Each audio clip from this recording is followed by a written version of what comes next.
Hello, I'm Dr. Stephen Missick, candidate for Texas State Legislature to represent HD 18, which consists of Liberty, San Jacinto, East Montgomery, and Hardin counties. And I want to present to you the results of a debate panel discussion. All three of the candidates were supposed to be there, and that's me, Dr. Missick, Janis Holt, who was there, and Ernest Bells was invited, but he elected not to come. I think the debate panel discussion went very well. I misspoke in the course of this panel discussion. I mentioned Texans for Fiscal Responsibility, and the presentation I was speaking of was by Tim Hardin. I do strongly recommend Texans for Fiscal Responsibility. Now, we have also Texans for Strong Borders. That's Chris Rousseau. So at Liberty County Republican Party, we have these two speakers. First, Tim Hardin. I recommend looking at what Texans for Fiscal Responsibility do. We also have Chris Rousseau with Texans for Strong Borders, who I also recommend his organization and its goals. At the end of this presentation lecture, I have a few follow-up comments, so please watch the lecture and then take a look at the end where I make some closing statements.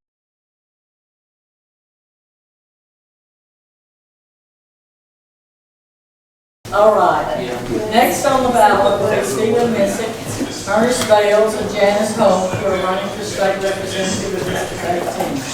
Ernest Bells was unable to be here tonight, so I will start with Stephen Missick, who is listed first on the ballot. Stephen, one of the issues today is school choice. The incumbent, and listen, let me just stop and tell you, my questions are pretty long, but we're going to move on this pretty fast. Stephen, one of the issues today is school choice. The incumbent, Representative Bells, voted against school choice, and there are many differing opinions for and against school choice.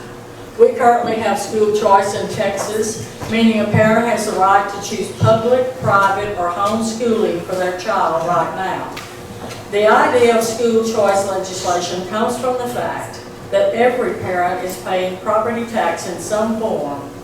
However, not every parent can afford an option other than public schools. School choice comes from the thought that the state is funding the education of every child, but only within the public education system. The parent can opt out of the public school system, but the only way the state will fund that child's education is through the public school system.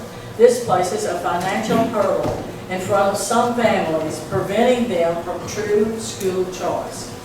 The concern some conservatives have with school choice is that the money that follows the students will come with some guidelines from the state, forcing people in private schools to violate their moralities in order to receive this funding. As a state representative, would you support school choice, and if so, how do you achieve a school choice without government interference? All right. So thank you for having me here. I do support school choice. But we're supposed to do an introduction of ourselves. Should we do that, or just go directly to the questions? I don't know. Well, I'll introduce myself real quick. I'm Stephen Missick. I'm from Shepherd. I pastor a church in Cleveland, Texas. I have 30 years of military experience, first in the Army Reserves and the National Guard, but a lot of active duty. I've been deployed to Iraq twice, and I served on the border mission. I actually served on 4 border missions for over 4 years. So that's the biggest issue we're facing as a country right now is the border. And I know the border very well, from Brownsville all the way to El Paso. I've worked on the border. My first half of my military career I was a combatant, the second half I was a chaplain, so I got to take care of my soldiers. So that's a little bit about who I am. Let's answer these questions. I've worked in education. I believe Janis has worked in education as well. Ernest Bells is in tight with the teachers' unions. And education is important, but I think these teachers' unions are corrupting our educational system. even in the public schools, we got left-wing indoctrination. Don't think it's not happening here in Texas, because it is. The poison the minds of our children against our great country. CRT, critical race theory, all these pernicious and evil ideologies. I'm concerned about it. But we need to support our public school teachers. I've worked in the public school system as a substitute while I was learning my doctorate. I've done pre-K all the way to 12th grade, every subject, and it's difficult. And we need to support our education, our kids in education. But I believe we need to give parents choice. You know, and I think education is in a crisis, and I think we need to confront this issue now and empower every parent to have choices in education, to homeschool, to send them to a Christian school or a private school. Now, I have some friends who are opposed to school choices. They think that since the money or the public funds are going to come with strings, and they'll have maybe they'll try to force CRT. But I think it's such a crisis right now that we need to take some action dealing with education. And I think that school choice creates great opportunities for kids, sets up our children for success, and I do support it. Now, we can write legislation to make sure that these left-wing ideologies, we're not going to force you to teach your kids some bad ideology or bad curriculum. I think we can introduce legislation to protect this type of indoctrination from our schools. So I think that's a theoretical or possibility, but I think we need to confront this issue now to bring needed reform in education and put our families, our parents, and our children first, and not left-wing teachers unions and people like Randy Weingarten, right? So, thank you.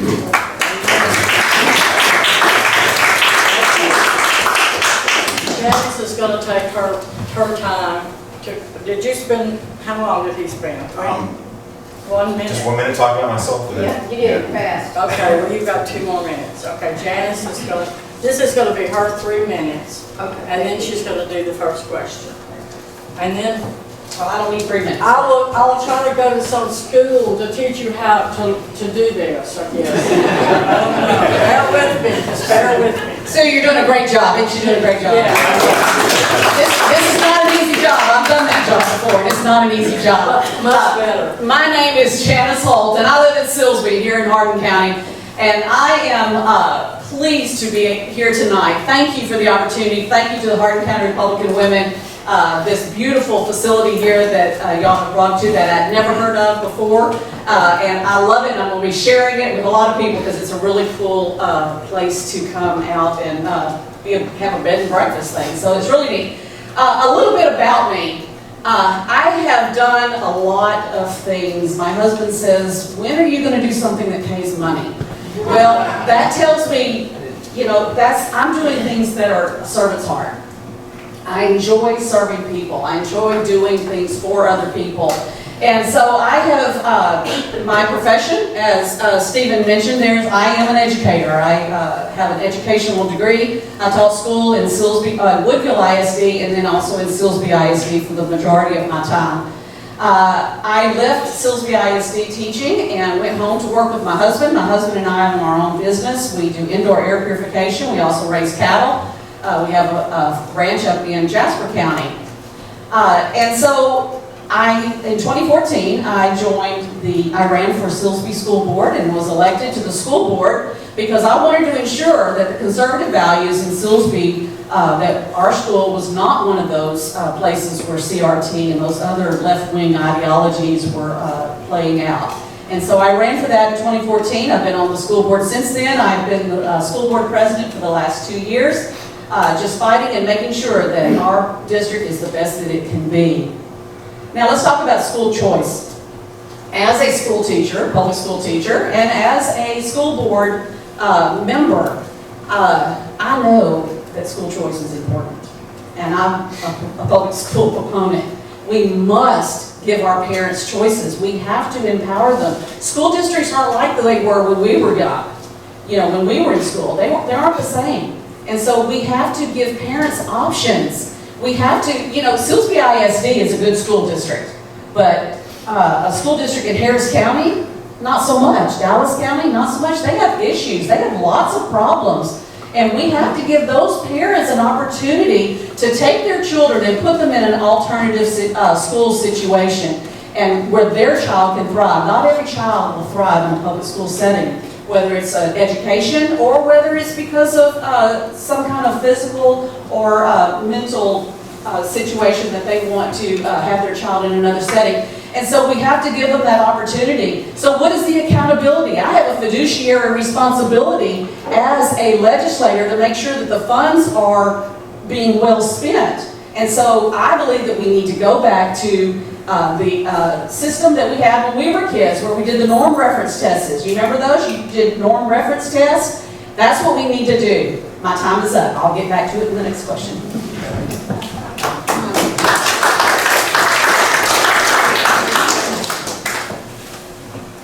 Now, let me stop and think about this. Question number 2. Janice? Yes, ma'am. You get question number 2. Okay. All right. Janice, the citizens of the state of Texas went to the polls last November, and one of the constitutional amendments that we voted on was Proposition number 4, relating to property tax relief, which was passed. I've talked with several people in regards to this issue, and most of them found that their property taxes actually increased. Mine increased by almost $4,000 more than I paid last year. What happened with my property taxes is that my homestead and some parcels of land that I personally own decreased a small amount, while my business property taxes increased by a very large amount over the year before. What would you do if elected to decrease our property tax? Thank you. No, that's okay. It's a very little ledge here. Okay, so property tax. How many of you had your property taxes decrease? Okay, a handful. Ours did. My personal property tax, not much, but a little bit. Property taxes are a huge deal, and it was on the ballot, and it was the legislators' responsibility to get that done. And they did work on it, and they did have a bill passed.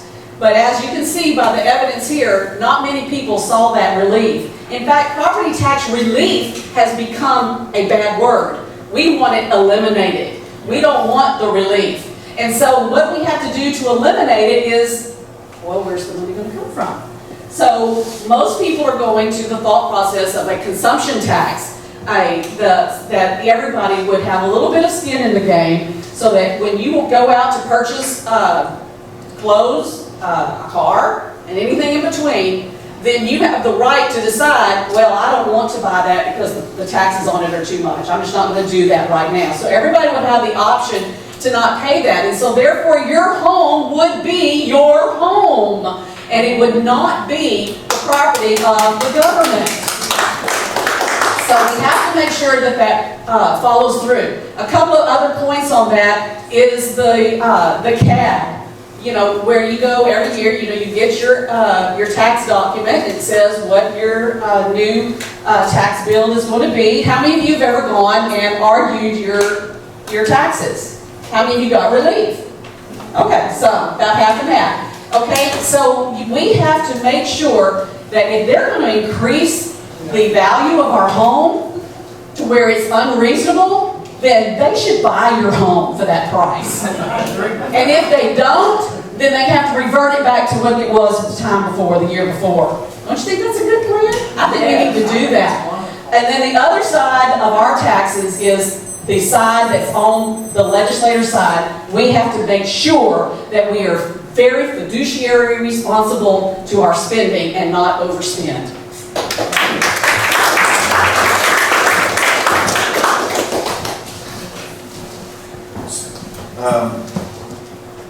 A couple years ago now, my father passed away from COVID. He's 78 years old. He founded the church now, pastor, trying to continue his work, and he has a family estate, 16 acres in Shepherd, which it hasn't gone through probate. I'm going to inherit that land, but before the will is executed, goes to probate. You know, I'm paying the property taxes. It's onerous and exploitative, and it's outrageous. And recently we had this Texans for Fiscal Responsibilities, Chris Rousseau. I don't know if you've heard of him. I'd recommend listening to what he has to say about it. But, you know, I want to be a patriotic American. I've served my country for 30 years, been in combat, you know, I'm a patriot. And, you know, it seems like, you know, I want to pay taxes, right? But it's theft. This is theft. It's ridiculous. And like people have said, it's like the state of Texas owns your land and you rent it from them. And these politicians in Austin, you know, this speech by Chris Rousseau is like, oh, you know, it's a game. You know, they reduce your taxes, it shoots back up in a couple of years. Or they reduce it, but it's kept high in the local area. Stop jerking us around. And if they're going to do that, then we need to just eliminate the property taxes.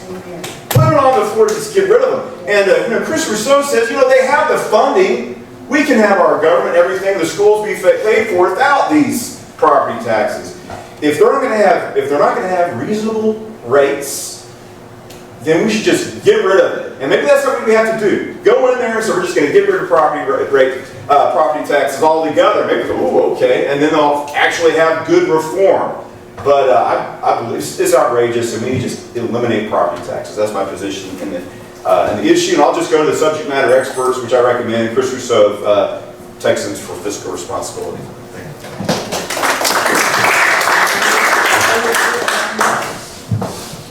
Okay. Stephen, the incumbent was invited here tonight to share with us his accomplishments or to defend his positions on some key issues. Representative Bales was given 3 dates to choose from, but was not able to fit this form into his schedule. Now, this is the question I was going to ask him. Colony Ridge is emerging as a matter of concern to the residents of Hardin County because of its proximity to us. We are only 1 hour away. We now understand that the project was made possible, according to Attorney General Ken Paxton, by a special arrangement created by a member of the Texas Senate and Representative Ernest Bales. A municipal management district, MMD, authority was specifically granted to create an advantageous carve-out for the Colony Ridge development to act virtually as its own city. This was a substantial deviation from lawmakers' original intent for MMDs. Bales enacted HB 4341, which established a small 5-acre municipal management district from undeveloped land in Liberty County. Trey Harris, which is the president of the MMD, has annexed the surrounding acreage to 33,000 acres. Most of this development is populated by illegals and controlled by 2 cartels, with drug dealers and human trafficking taking place within its borders. As Glenn Beck says in his documentary on Colony Ridge, the sad thing is, this situation is immoral, but it is legal, and it is no longer a question who made it legal.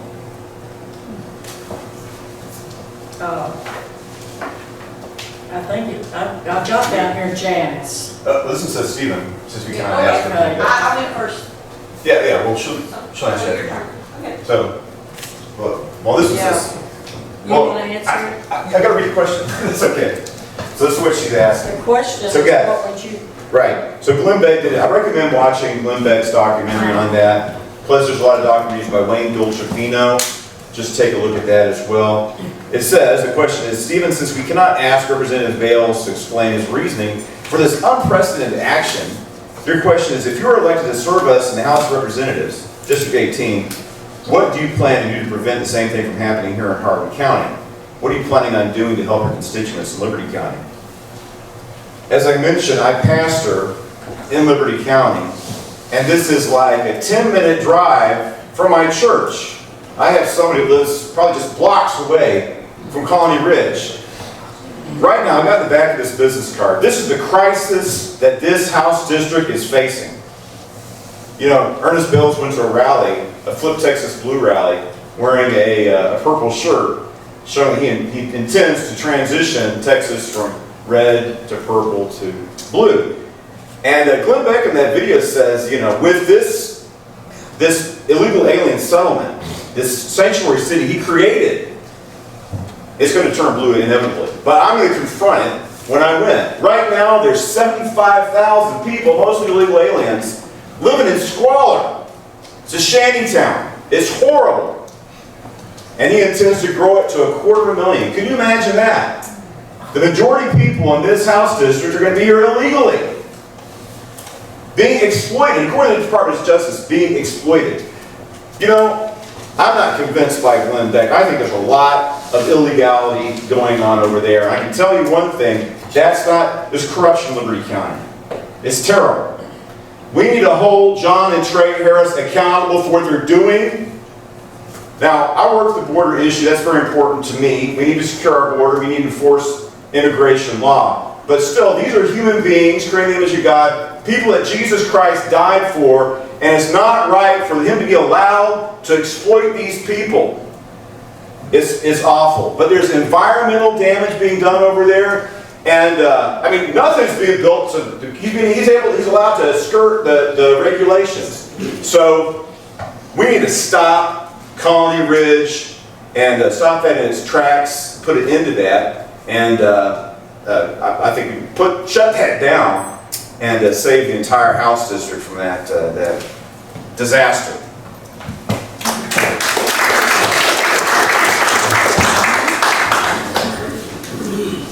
Move these papers so they don't fall. All right, Colony Ridge. Hardin County doesn't know much about Colony Ridge. You do, because you are informed voters, but the masses here in Hardin County don't know about Colony Ridge, and we need to educate them, and I need your help to do so. Colony Ridge is an abomination, and it did begin with 5 acres. Trey Harris did start that with 5 acres, and in 2017, Ernest Bales got elected, and he came along, and he and a senator wrote the legislation in order to allow them, this MMD, in order to allow them to now have taken that and grow it into 33,000 acres. That is the size of Washington, D.C. It's huge. Now, to be fair, there are some citizens of Texas living there in beautiful homes. But just very, 2 miles around the corner from them is the squalor that Stephen was talking about. I've been there, I've seen it, it's there. 2 years ago, when I was talking about this, the people just couldn't believe it here in Hardin County. But it's here, and it's moving toward us. They've bought land in Devers, they've bought land outside of Ames. That's not very far from here. Close to Dayzetta. It's coming. We have to stop this. So how do we stop it? Because that's what they tell you, that everything that Trey Harris has done is legal. Well, here's what we do. We make it illegal. Ernest Bales is the lawmaker, and for 8 years he's done nothing to take care of this. You write the laws, take care of it. So what we are going to do is make it illegal for, first of all, we need to make sure that if you are not a citizen of Texas and the United States, you don't buy land here, period. Until that point, we have to make it as difficult as possible for Trey Harris to have these cash transactions going back and forth. Because what he does is he sells land, he takes advantage of these people, he sells them their land, and they can't pay because he charges them exorbitant rates. And then when they can't pay, he bulldozes it over after he's taken what he wants out of it and sells it to the next person. We've got to stop it. Thank you.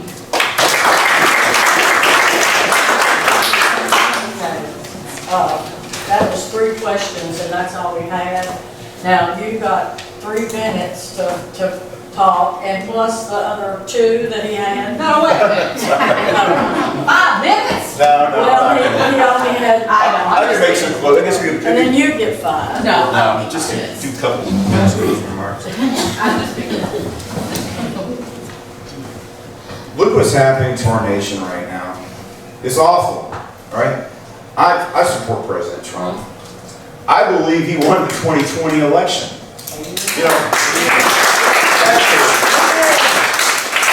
I was at January 6th. I didn't breach the Capitol. I was peacefully protesting. In fact, I couldn't even imagine or conceive of violence. I was there all day long. I didn't see anything. We're just out there. We cannot have That's something we need to deal with. There's a problem here. We need to have election integrity. I saw Kim Paxton just the week before last, and he was talking about that. How he was prosecuting voter fraud cases here in Texas. I think somehow they're trying to stop him from doing that. I guess that's being litigated. But look at what's going on with our country. Since this Joe Biden seized power, our dollar has lost 2/3 of its value. You can tell. We cannot go on like this. If this man remains in power, I don't think he was elected in the first place. I don't think he's going to be reelected. I believe that Trump is going to win this, and we're going to be able to save our country. Right? But, like I said, I worked on the border, and I've seen harmful policies. That when Trump took over, it took a while for me to get a hold of it. We had this called the Flores Agreement, which is catch and release. They come across the border by the thousands or tens of thousands. Now probably 10 to 20 million in just 3 years. Can you imagine it? And this man is not going to stop until he's out of office. He's going to bring as many as he can because he's trying to change the demographics of this country so we have a one party. If that happens to Texas, what's going to happen to America? If America falls to Marxism, what's going to happen to the world? We're supposed to be, like Jesus said, that shining city on the hill. So we're supposed to be a red state, right? What's going on right now is the Democrats control the Texas state legislature. How does that happen? Dave Phelan, drunk Dave. You know what he does? He goes to the Democrats and says, "I'm actually one of you. I run a Republican ticket. I'm really a Democrat. Hey, you vote for me, I'll obstruct conservative legislation. I'll further your legislation. Just vote for me in a block." And they do. There's a Texas scorecard put this film out called The Texas Heist. We need to have serious Republican conservatives. This is a Republican primary. You need to all vote and let people know we need to have Republican representatives. Right? Not all these rhinos. You look at could you imagine 3 special legislative sessions because they wouldn't get conservative legislation through? It's up to us to hold these people accountable and have change and to get conservative fighters in there who will save Texas and keep Texas red and help change the course of this country so that America can still be a land of freedom and opportunity. I'll close with this. We're talking about freedom's under attack. I had a YouTube channel. I had 5,000 subscribers. And I was growing. I had millions of hours of views. It's just preaching the gospel, doing history lessons and other things like that. They took down my YouTube channel because I'm too conservative. And you just think about all that work. I built that channel up. And then all this shadow banning and stuff. Our basic freedoms. Look what they did under COVID. They closed our churches down for a year. In California, you go to a strip club, you go to a marijuana dispensary, but you can't worship Christ. In California, made against the law. That's to him sing hymns. It's against the law. We need to understand our Constitution's under attack. I'll close with this. I'm sorry, I went on too long. But Bales is, he passes a lot of, look, if he flips Texas, he says, "I'm for gun rights." Do you think we're going to have gun rights if Texas flips blue? No. We need to protect our constitutional liberties, freedom of religion, freedom of, the right to assemble and petition your government, and the right to bear arms. Also, I appreciate what you're saying about pro-life. I've been a pro-life activist too. We need to value all human life, including unborn.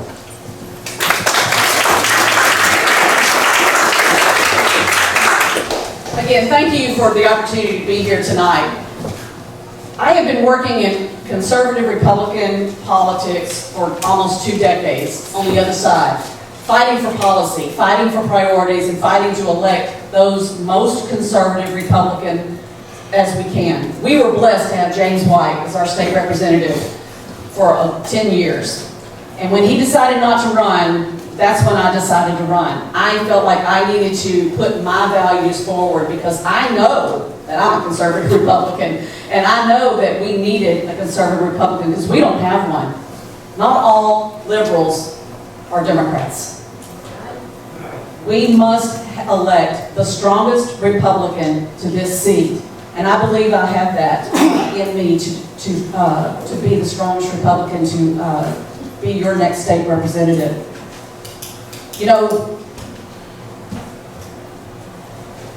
When I talk to Ernest Bales, he's tried to talk me out of running twice now, 2 years ago and this time. And I wear this shirt. You see the symbol on my shirt. It's the Republican symbol. I'm wearing that because Ernest Bales told me twice now, what does being Republican have to do with being a representative? Well, in a Republican primary, everything. This is a Republican primary. He didn't want to run as a Republican 8 years ago, but he was forced to. That tells you everything.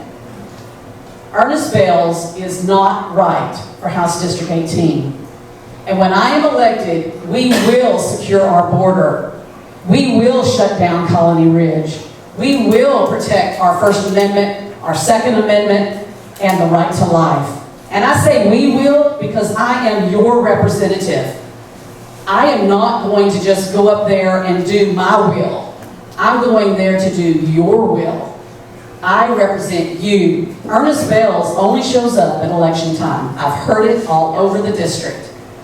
That's not who I am. Those of you who know me personally, you know that I'm very active. And I will, my cards are back there. You can get my card and have my cell number. It won't change. Call me. Let me know. I will be a representative that represents you to the Texas State House of Representatives. I'm asking for your vote on March the 5th. The primary begins on February 20th. The early voting begins on February 20th. It goes through March 1st. And I'm asking for your vote. Janis Holt for Texas.com is where you can get more information. And just one more little thing. I'm endorsed by Governor Abbott. I'm endorsed by Ag Commissioner Sid Miller. I'm endorsed by Senator Ted Cruz. And today, I'm endorsed by Ken Paxton, our Attorney General, endorsed me today. These people are getting behind me because they know the strong conservative in this race. And I'm asking for your vote for State Representative from House District 18. Thank you.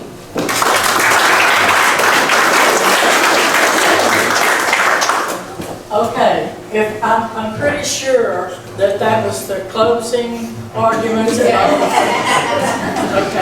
I want to do a couple of follow-up comments about school choice. One of the reasons why I think we need school choice is because I've worked in different school districts, and I've seen districts where the atmosphere of the school is not conducive to achieving academic excellence. So you have a student who is interested in making good grades and achieving academically, and it's going to be very difficult at that school because of classroom management and discipline issues. It's difficult at that school to focus and achieve academically. So that's why I think it's good for, gifted and talented students to have options, and I think school choice would be a way to help students realize their full potential. And like I said, I know people who are concerned about school choice because they think there's going to be, with the money, there's going to be strings attached, and they don't want the government controlling their homeschool or private school or Christian school curriculum and introducing, radical left-wing historical revisionism and things like that. But I think that we can deal with this through legislation. Also, that's a theoretical situation. Practically, right now, we have a serious problem with the left-wing teachers unions, or whatever you want to call them, with failing schools. And I think that this is an emergency, and I think that a way to address the situation and help the schools to succeed is through school choice. The other thing, and as I was talking about the border and my experience at the border and what we need to do to secure our border. And I think that Texas isn't doing enough. I do appreciate looking at the issue with, they're not cutting the wire. But we're looking at Shelby Park. But to my knowledge, there are several places. Yes, it's important for us not to cut the wire at Shelby Park. But the issue is they're still coming by the tens of thousands, hundreds of thousands every month. And I believe Governor Abbott should have done more to tackle the border issue months and months or years ago. I'm glad he's doing this, but it's not enough. And while everybody's focusing on Shelby Park, other places on the Texas border are still being overrun, and the situation isn't being tackled. What do we need to do to secure the border? Well, I believe the state of Texas has the right and needs to take the initiative to secure its border. We have the federal government has the constitutional obligation to protect the state from invasion. This is an invasion. So the governor should formally, not just say I declare an invasion, formally and legally declare an invasion, and then start taking action based on the legal declaration of an invasion. And National Guard soldiers should detain and repel, just go out there, stop them from coming, and send them back. And we need to build more wall. From my experience on the border, I saw the change when President Trump pulled out of the Flores Agreement, which is catch and release. And then he introduced the migrant protection protocols, that is remain in Mexico. And when that happened, I saw a solution to the problem. We need a wall. We need to force these people to remain in Mexico. Obviously, another thing we need to do, there's two other things we need to do. We need to reform the asylum process. It's being exploited. Many of these people do not have legitimate claims to asylum, and they should not be able to do a scam or defraud the American people with a fraudulent asylum claim. They're engaging in fraud. 95% of these people do not have a valid asylum or refugee claim status. So that needs to be dealt with. Also, I believe that we need to have a constitutional amendment, perhaps, it's crazy, where we had a few years ago in Arizona, this went to the Supreme Court. Arizona is trying to help secure the border. Obama administration wants an open border, so they take them to court to stop them from enforcing the law. And the Supreme Court says that immigration is the exclusive purview of the federal government, and the states don't have any say in that, which is absurd. We're looking at crimes, we're looking at harms to the state. The union is supposed to benefit the state and the nation. And here we have the federal government harming, working the detriment of the states especially, but also the nation as a whole, by having an open border, because they're not working in the interests of the American people, right? The Democrat Party wants an open border because they see it as politically advantageous to them to change and transform the demographics of this country so that they can create a one-party system. So this is not in the interest of, it's not just, it's not in the interest of the American people. It's all about power and control. And this is our government still, and we should be able to stand up to preserve our freedoms against the tyranny of the Democrat Party. So we need to have a constitutional amendment or tackle this issue, or have the Supreme Court reverse that bad decision, where states can enforce the law. If someone's broken the law, if it's immigration law or any other law, they should be empowered to enforce the law. So, early voting starts February 20th. Election day is March 5th. I think it's February 20th to the 1st of March, and then election day is the 5th of March. So vote, be organized and involved, and don't just complain about how bad things are. Go out and ask people to go. If there's somebody you know that wants to vote, can't get there, take them to vote. This is a pivotal election. I believe the survival of our nation is at risk, and we need to be involved. We need to act. We need to vote. We need to save America, because we can't go on like this anymore. Our nation is dying. This is unsustainable. Imagine, Joe Biden's going to have 4 years in office, and he brings in 20 million illegal aliens in just that amount of time. If he or this junta that he's a part of continues for another 4 years, that's going to be another 20 or 40 million illegal aliens. And that's going to be more devaluation of our currency. That's going to be more war and instability around the world, and more American decline, more loss of freedom. The Democrat Party is now radicalized. It's a Marxist party. It's an anti-American party. And we have to mobilize and use the constitutional process to protect our nation, our constitutional system, and our way of life from this threat from the left-wing, extreme, Marxist, Antichrist Democrat Party. So go out, vote conservative, vote Republican, and vote to save America. So thank you, and God bless you. I want to make a final comment, and that's about Colony Ridge. Now, Colony Ridge is one of the issues that came up, and I mentioned that I live close to Colony Ridge. Also, I've been tracking Colony Ridge since soon after this disaster was created. And Ernest Bales bestowed certain privileges and legal protections on Colony Ridge through some legislation which is called House Bill 4341. Ken Paxton wrote about this in a letter exposing the involvement of Ernest Bales in helping to create, protect, and empower Colony Ridge. Now, what would I do if when I'm elected, what I'm going to do? Well, I'm going to talk to the governor. I'm going to tell him that we need to have immediately. There's danger to our community through the environment through the failing drainage system. And say, look, Governor, this isn't just about our house district. This is a flood zone going all the way down to Kingwood. This is a multi-house district, multi-congressional district, multi-county issue. It's going to cost the Harris brothers probably tens of millions of dollars to undo the damage they did through the substandard drainage system. But I don't care. It has to be fixed. Secondly, it's also going to cost them a lot of money, is we have droughts down here, and we could have fires. Now, we've had a lot of rain this year, thank God, but droughts happen.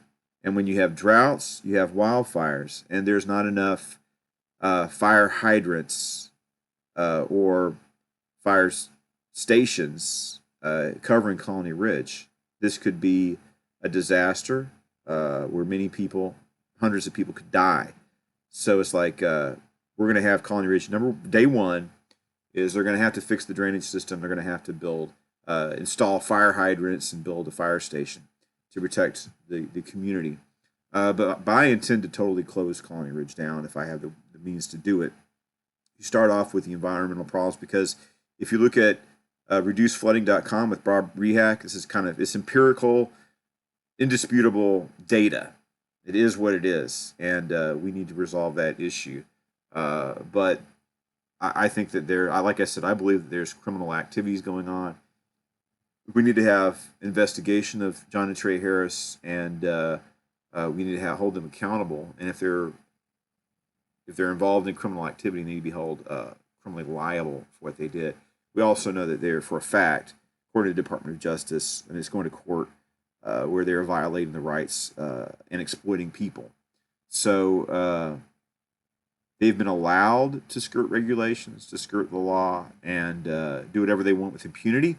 And when I'm elected, that's coming to an end, and we're going to have accountability, and they're going to have to fix the problems that they've created. And I don't want John and Trey Harris in HD 18 once I take office. I'm going to do what I can to bring accountability to Colony Ridge and make those guys close up shop and send them packing. So Colony Ridge is something that is in my county. It's near my home. It's near my church. And it's something that personally affects me, and a situation that I want to tackle as soon as possible. So for Janis Holt, she lives like an hour and 15 minutes or further from, this is in my backyard. Colony Ridge is in my backyard, and it's not in her backyard. So this is something that's has more of a sense of urgency for me than it does for her. So if you're concerned about Colony Ridge, really concerned about it, you should probably vote for Dr. Missick. So, because like I said, this is something in my backyard, something that affects me personally. So I hope you enjoyed the debate. I'm putting this video out, so I want you to vote for me. Janis Holt's a better choice than Ernest Bales. All Republican voters out there, vote against Ernest Bales, and consider my military experience as well. I think that that's something that people should consider, my service to the country, and I want to continue to serve you in Austin. So thank you, and God bless you.